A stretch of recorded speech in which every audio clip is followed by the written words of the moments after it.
जय हिंद साथियों, सभी को सादर प्रणाम। जो हमारी कहावतें हैं वो कहीं ना कहीं किसी न किसी खास उद्देश्य के साथ हमारे जीवन में हैं और कुछ न कुछ वो हमें सीख देती हैं और हमारे प्राचीन इतिहास से जुड़ी हुई वो कहावतें हैं।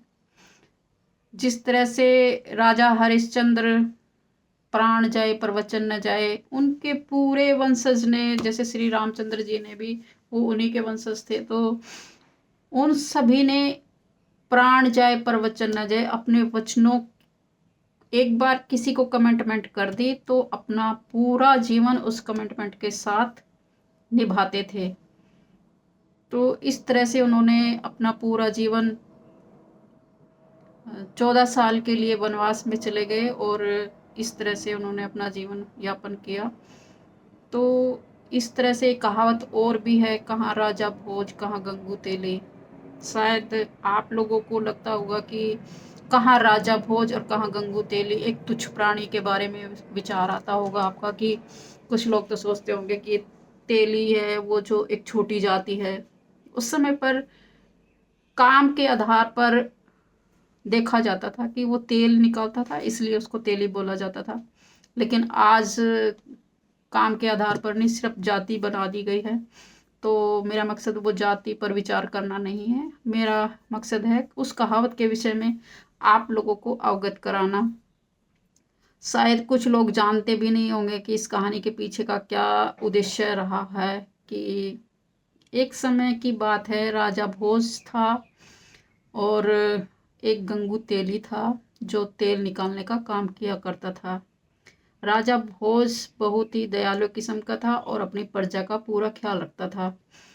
तो जब तक वह पूरी प्रजा को भोज नहीं करा देता था, वह खाना नहीं खाता था और उसके राजमहल में ही पूरी प्रजा का खाना बनता था और उसको वितरित करता था।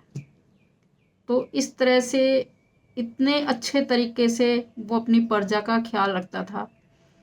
जो गंगू तेली है, उसके मन में विचार आया कि क्यों न मैं अपने जीवन का भी कुछ न कुछ योगदान दूं, और राजा इतना अच्छा काम कर रहा है कि वो पूरी प्रजा का पूरा ख्याल रख रहा है, तो मैं एक छोटा सा अपना योगदान दे सकता हूँ उसमें। वो तेल निकालने का काम करता था, तो वो सोचता था कि मैं ज़्यादा से ज़्यादा तेल निकाल कर राजा के दरबार में दूं, और ताकि प्रजा को खाने में किसी तरह की कोई दिक्कत ना हो।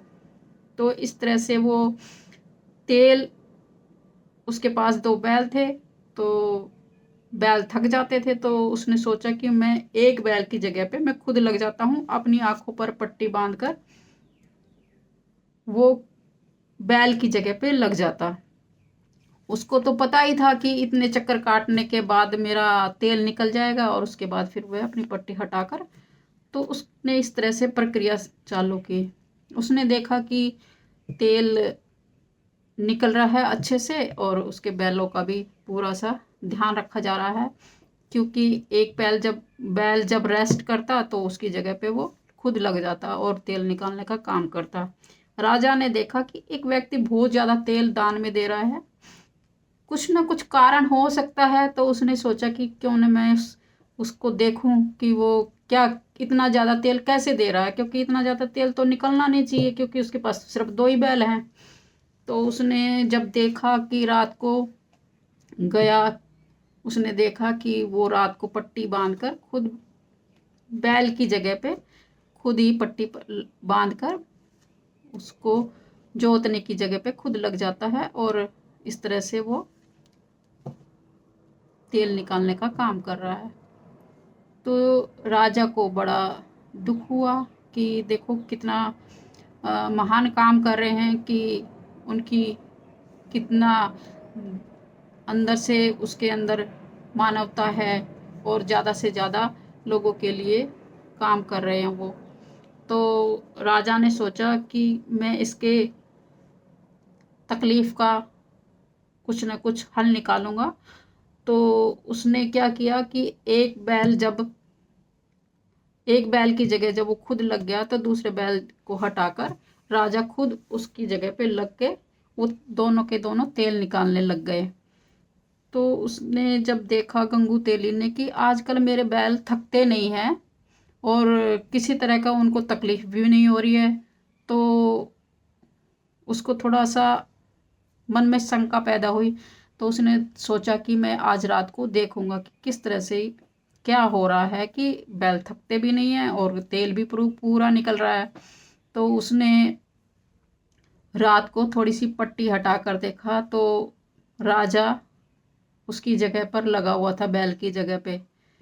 तो उसको एकदम से बड़ा शौक लगा कि मैं तो एक छोटा सा हूँ और राजा मेरे उसमें लगे हुए हैं बैल की जगह पे। राजा कितना महान है, देखो अपनी पूरी प्रजा का ख्याल भी रखते हैं और साथ में मेरे दर्द को भी समझते हुए उन्होंने रात को आकर मेरे साथ बैल की जगह पे लग गए। तो दोनों ही गले लगे और उन्होंने उस उस समय पर वो कहावत बनी थी कि कहाँ राजा भोज और कहाँ गंगू तेली। दोनों का ही कितना बड़ा योगदान रहा अपनी प्रजा के लिए।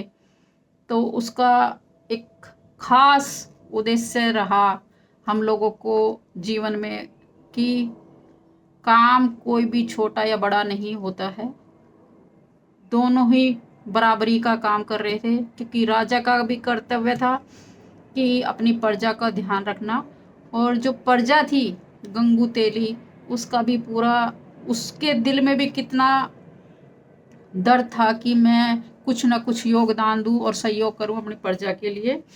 क्योंकि राजा इतना ध्यान रख रहे हैं तो हमारा भी फर्ज बनता है। आज कलयुग के समय में इस तरह की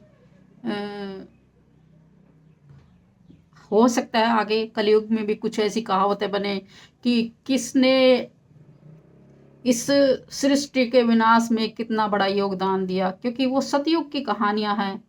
तो और ये कलयुग की कहानियां हैं, तो कलयुग में तो विनाश ही करेंगे हम लोग, कहीं ना कहीं अपनी प्रकृति का या किसी और विषय पे कहीं ना कहीं हम एक दूसरे का विचारों का हनन करते हैं या किसी के और इसी बात का हनन करते हैं कि मतलब कहीं ना कहीं हम लोग एक दूसरे का विपक्ष और में एक दूसरे का विरोध ही कर रहे हैं। तो हो सकता है कहानियां बने हमारे विषय में भी कि किसने ज़्यादा प्रकृति के लिए या किसने कलयुग में इतना बड़ा वो किया कि जिसकी वजह से ये कलयुग का वो हुआ, अंत हुआ। कि कलयुग में कितने ज़्यादा लोग इस तरह से काम करते थे कि हमें आने वाली जनरेशन भी सबक कुछ ना कुछ लेगी कि कलयुग में जिस तरह से लोग अत्याचार करते थे हम लोग ना करें।